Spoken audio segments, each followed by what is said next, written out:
Welcome to Sacrilegious Discourse. For this is what the Sovereign Lord says. Why do you need prophets to tell people who you are and what you want? If you can justify everything that the God of the Bible has done, then you can justify any of your behavior. A lot of this mentality is trickling into what is now mainstream right-wing Christianity. I am capable of empathy greater than this God of the Bible. This is a Bible that they tell kids. This is the good Lord. This is the good book.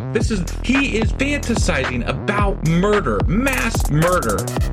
Head over to sacrilegiousdiscourse.com right now to find out how to leave us a review or support us on Patreon.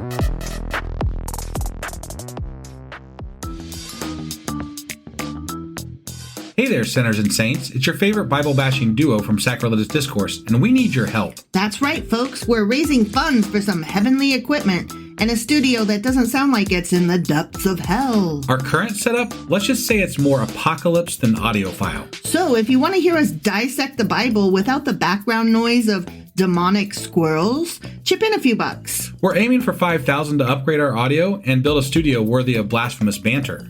Donate today and help us spread the good word of atheism. You can find a link right on our homepage, sacrilegiousdiscourse.com. Every dollar counts. Even if it's from your collection plate.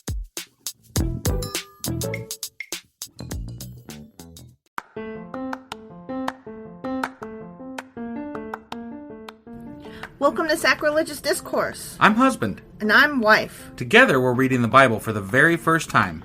We grew up without religion and wanted to know what all the fuss was about. Well, what have we learned so far? That God is a dick, and apparently some people believe in talking donkeys? We're not trying to pass ourselves off as experts. Nope, we're just reading the Bible for the first time and giving our first take reaction. If you'd like to join us in this venture, you might consider starting at episode 1. Otherwise, jump in wherever you like. All right, let's go read the Bible. Yeah, let's get to it.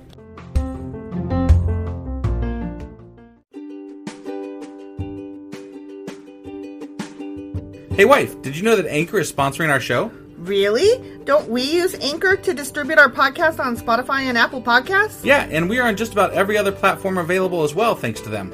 Why do we use Anchor as our podcasting service? Well, they make editing and distributing our show a breeze.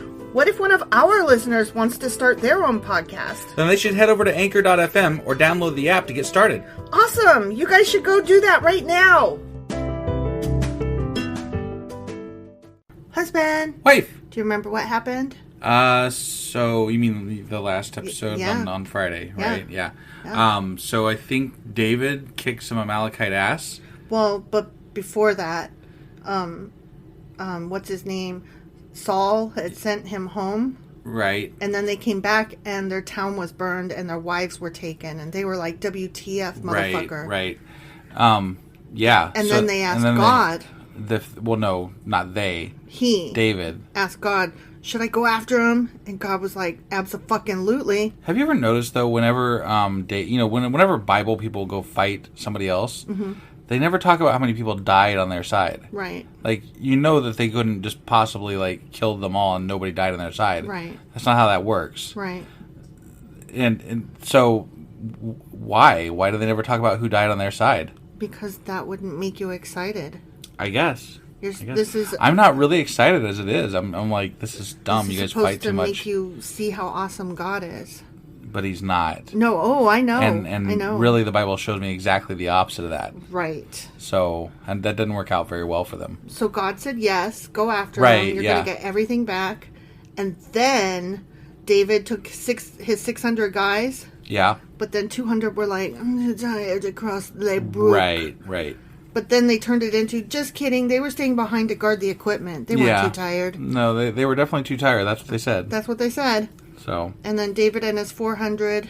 And his men actually wanted to, like, ridicule them and not let them have stuff because they did stay behind because they were too tired. And then David was like, nah, man, they're good. Right. But then they found this random Egyptian. Yeah. And the Egyptian was like, my master left me behind. And David was like, if we feed you and don't kill you, will you take us to him? And then that's how they found where they were, and they went there and they got all their shit back. I still don't understand how thousands of people in the desert is hard to find. Right? Like, it just doesn't seem like it's that big of a task, you know? It doesn't. Like, follow the shit. Like you said the last time, they're going to discard some crap. Follow it. Yes. Yes, I agree. But I am not a person that lives in these circumstances, so I don't know. Right. I'm just speaking out of my ass saying surely it can't be that difficult. Yeah. So anyway, they found them with the help of the starving Egyptian. Awesome. Got all their shit back. And then killed them all. And that's when, like you said, the guys were like, we're not sharing. And David was like, fuck you. Yes, we are. And then they shared their shit with their shit. They shared their shit with all of Israel. Yeah. I'm like, wait, that was mine. Yeah. Like, yeah. I don't want to give that to Joe, man. Maybe like, they meant that not only did they get their own shit back, but also since they wiped out that tribe, they took all their stuff That could be. And so they shared the plunder, not the stuff just that they got back. You're probably right. I'm going to go with that because there's no way these guys were like, yeah, sure.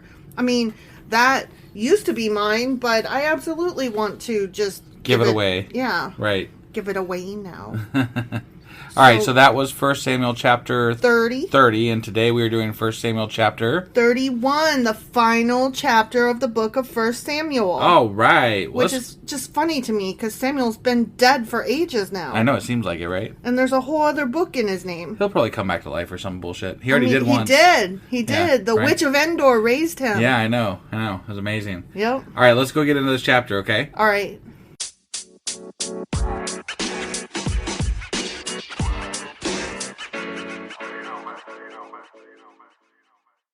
Okay, 1 Samuel, chapter 31. Okay. We have reached the end. Thank the end. I was waiting for, like, how are you going to end that sentence? The death of Saul and his sons, you know? Oh, okay. As foretold, right? Yeah, I mean, I think at least at one of those stories that they told. The Witch of Endor. Oh, yeah. Yeah. When they raised Samuel, Samuel's right. Like, you're going to die. Okay, all right. Yeah. Now the Philistines attacked Israel, and the men of Israel fled before them. Many were slaughtered on the slopes of Mount Gilboa. Yeah. The Philistines closed in on Saul and his sons. Oh, no. And they killed 3 of his sons, Jonathan, Abinadab, and Malchishua. Isn't that all of his sons? I don't know. Okay. I don't remember Maybe how not. many he had, but I am sad about Jonathan. Yeah. Jonathan was a good guy. And he was friends with Samuel, or no. David, yeah, that guy. They were lovers. Something like that, yeah. I think they were lovers. Okay. The fighting grew very fierce around Saul. Fierce. And the Philistine archers caught up with him and wounded him severely. Oh, no. Saul groaned to his armor bearer. Take your sword and kill me before these pagan Philistines come to run me through and taunt me and torture me. Kill me. Yeah. What are you, a fucking Klingon? Your honor is so great? No. I mean, I can imagine, like, back then, you're going to die horribly if you don't just, like, get it over with, so... That is true. You know? It's like in the Hunger Games when the dogs at the end were getting that one bad guy, Kato, right. And so she fired her arrow down to put him out of his misery. Well, yeah. It's a death. It's a mercy killing. Exactly. All right. Exactly. But his armor bearer was afraid and would not do it. So Saul took his own sword and fell on it. Oh, damn. Motherfucker killed himself. Yeah. If you knew torture was coming, would you kill yourself? Ooh, that's tough. That's tough. That is tough because you always assume, you as a person I know, always I'm very assume arrogant. So. You're like, I can get out of this. Right, yeah. I don't think I would. Even in the middle of torture, you would be like, I'm still not going to kill myself because I know I can get out of this. Right. You're stupid. When his armor bearer realized that Saul was dead, he fell on his own sword and died beside the king. Oh, damn. Wow. Yikes. No. I mean, I think I'd just run away, personally. I would have run away. That's just my theory. That's my take on it. If I was Saul or the armor bearer, I'd be like, let's out. Well, Saul was injured, so he might have been too wounded to run away. But his armor bearer didn't say he was wounded. So, right. Like, if I'm his armor bearer, I'm like, dropping the armor, running that way. If you were Saul, wouldn't you have even told him, save yourself? Yeah, I mean, right? Fly, you fool. Yeah. So Saul, his 3 sons, his armor bearer, and his troops all died together that same day. Oh, man. Womp, womp. When the Israelites on the other side of the Jezreel Valley beyond the Jordan saw that the Israelite army had fled and that Saul and his sons were dead, they abandoned their towns and fled. Oh, man. Yeah, dead they're and like... fled and dead. Yeah. Saw and Saul. Yeah. They saw Saul dead in bed and fled. Yeah. So the Philistines moved in and occupied their towns. Oh, they gonna get it from David, though. You think? David's not going to have it. We're at the end of the book. I know. This is what the next book's all about, huh? I don't know. Even though Samuel's dead, it's still going to be Samuel chapter, because they got to be like, we're still continuing the story, so it's still Samuel. I wonder. That's one of my questions. Why is a book about a guy who is dead? Why do they got to make it 2 Samuel? Why don't they just keep it 1 Samuel? Why don't they call it David? Why don't they just call it Samuel? Or why don't they just change it to David? Right? It's not a whole other fucking book. Right. Yeah, I don't get it. The next day, when the I almost said Philippines. I apologize.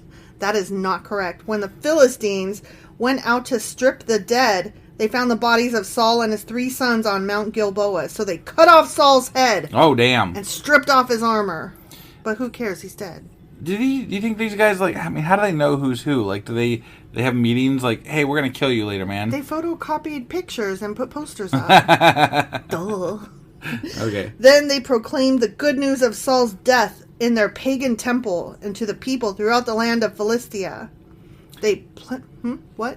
Oh, I was gonna say, don't you think you could just cut off any random dude's head and be like, we killed Saul. We killed Saul. Saul is dead. I mean, nobody would question you, right? They'd be like, okay, great. That's I awesome. mean, I don't know, because the Witch of Endor knew what Samuel looked like, and whatever. Once she realized who Saul was, she recognized him. Yeah. So I don't know. They placed his armor in the temple of the Ashtoreths. Okay. I was trying to say Ashtaroth, but that's not right. It's Ashtoreth. Okay.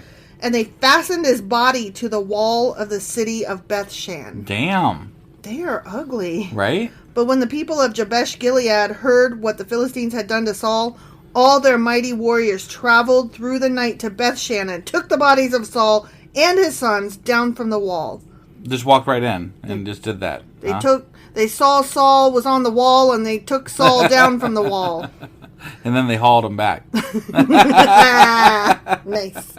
They brought them to Jabesh, where they burned the bodies. Then they took their bones and buried them beneath the tamarisk tree at Jabesh, and they fasted for 7 days. The end. Oh, okay. Fasted. Okay. What did they mourned? It was their mourning. Yeah, all right. You know. Okay. They were sad, so sure. they did the grieving of their king. I still want to know how you just walk into the fucking town and just take the fucking body in the head or whatever. I mean, if you were that good, why couldn't you have defended your shit better? Right? That's crazy. I have no idea. Whatever. I guess we'll find out. We'll find out in 2 Samuel, huh? 2 Samuel. Yeah. Yeah. That was a rather anticlimactic end to that book, since it really we're kind was. of still in the middle of the story. I don't understand why, A, either they're breaking up to a second book, or B, why they keep it the same basic name. Like, This makes no sense. So I don't get it. I guess we'll have it all clarified in the next one. Question mark? Yeah, kind of doubt it, but hey, whatever. Wishful thinking, right? Right. So that was 1 Samuel chapter 31. Yep, it was a really short chapter. It really was. But tomorrow, I think we're going to be doing our wrap up of 1 Samuel, and obviously we'll, if there's anything we need to cover from this one, there wasn't much there, so. Right. But we're going to cover the wrap up of the book. Yes. And then I think we're going to be doing some other shit throughout the week, because we like to start our books on the beginning of weeks. Yeah. So we got some special episodes and crap that we're going to be doing. Yeah, I think we're going to do a book club that we talked about. Oh, yeah, the one. I was supposed to have that ready for this past weekend, but that just didn't, it wasn't in the cards, man. Right. So, but we've got that episode ready for this week. Yeah, definitely. All right, cool. Well, let's get on out of here, and we'll see you guys tomorrow. Okie dokie. All right. Bye.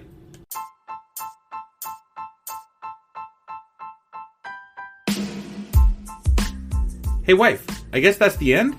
But husband, that's just sad. It doesn't have to be. We are on lots of social media platforms like Twitter. Our handle there is sacrilegious_D. For D's nuts. Oh my God. Stop doing that. Anyway, we're also on Facebook, Instagram, and Pinterest. There's a link to all of our social media sites at our website. Ooh, we have a website? Yeah, it's sacrilegiousdiscourse.com, where you can also find a link to our merch shop. We have a merch shop? Yep. We have podcast-themed clothing, mugs, notebooks, and more, as well as an atheist and science-themed products. Wow, our fans should really go check that out right now. Definitely. They can get in touch with us by sending an email to sacrilegiousdiscourse@gmail.com. But before they do that, we could really use some help. Oh yeah? With what?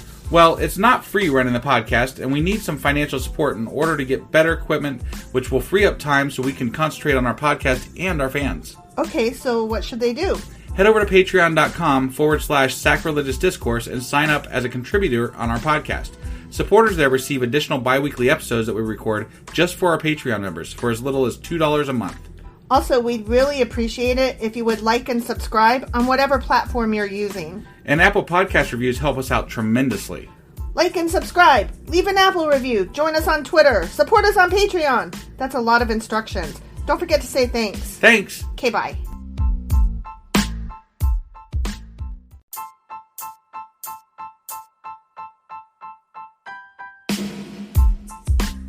Hey wife, I guess that's the end? But husband, that's just sad. It doesn't have to be. We are on lots of social media platforms like Twitter. Our handle there is sacrilegious_D. For D's nuts. Oh my god. Stop doing that. Anyway, we're also on Facebook, Instagram, and Pinterest. There's a link to all of our social media sites at our website. Ooh, we have a website? Yeah, it's sacrilegiousdiscourse.com, where you can also find a link to our merch shop. We have a merch shop? Yep, we have podcast-themed clothing, mugs, notebooks, and more, as well as an atheist and science-themed products.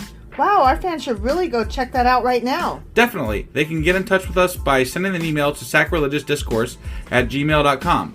But before they do that, we could really use some help. Oh yeah? With what? Well, it's not free running the podcast, and we need some financial support in order to get better equipment, which will free up time so we can concentrate on our podcast and our fans. Okay, so what should they do? Head over to patreon.com/sacrilegious discourse and sign up as a contributor on our podcast. Supporters there receive additional bi-weekly episodes that we record just for our Patreon members for as little as $2 a month. Also, we'd really appreciate it if you would like and subscribe on whatever platform you're using. And Apple Podcast reviews help us out tremendously. Like and subscribe. Leave an Apple review. Join us on Twitter. Support us on Patreon. That's a lot of instructions. Don't forget to say thanks. Thanks. Okay, bye.